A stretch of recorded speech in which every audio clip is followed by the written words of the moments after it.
frequently see patients with a severe glove and stocking neuropathy, so called due to diabetes.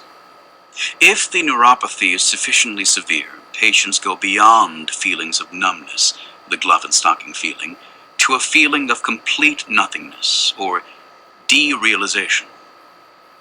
They may feel, as one patient put it, like a basket case, with hands and feet completely missing. Sometimes they feel their arms and legs end in stumps, with lumps of dough or plaster somehow stuck on. Typically, this feeling of derealization, if it occurs, is absolutely sudden, and the return of reality, if it occurs, is equally sudden. There is, as it were, a critical, functional, and ontological threshold. It is crucial to get such patients to use their hands and feet, even if necessary, to trick them into so doing. With this, there is apt to occur a sudden re-realization, a sudden leap back into subjective reality and life, provided there is sufficient physiological potential. If the neuropathy is total, if the distal parts of the nerves are quite dead, no such re-realization is possible. For patients with a severe but subtotal neuropathy, a modicum of use is literally vital and makes all the difference between being a basket case and reasonably functional. With excessive use, there may be fatigue of the limited nerve function and sudden derealization again.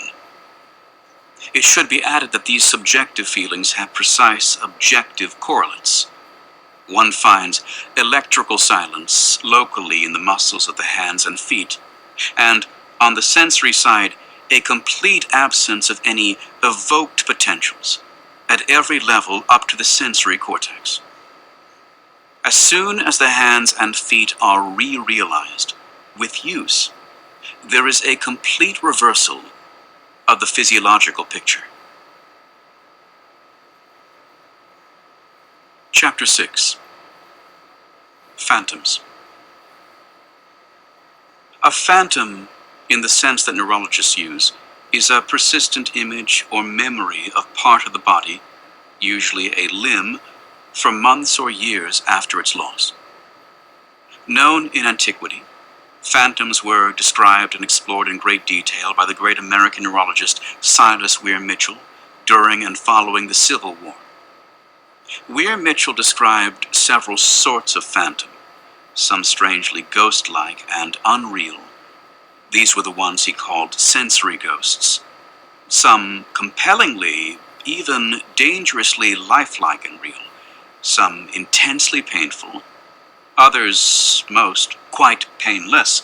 Some photographically exact, like replicas or facsimiles of the lost limb. Others grotesquely foreshortened or distorted, as well as negative phantoms or phantoms of absence.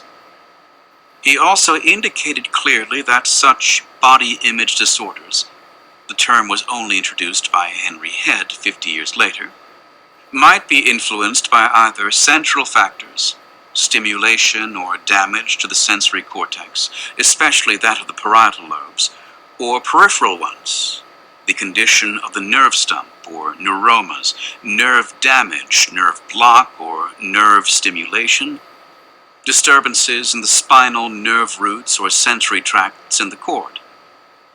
I have been particularly interested myself in these peripheral determinants. Phantom finger.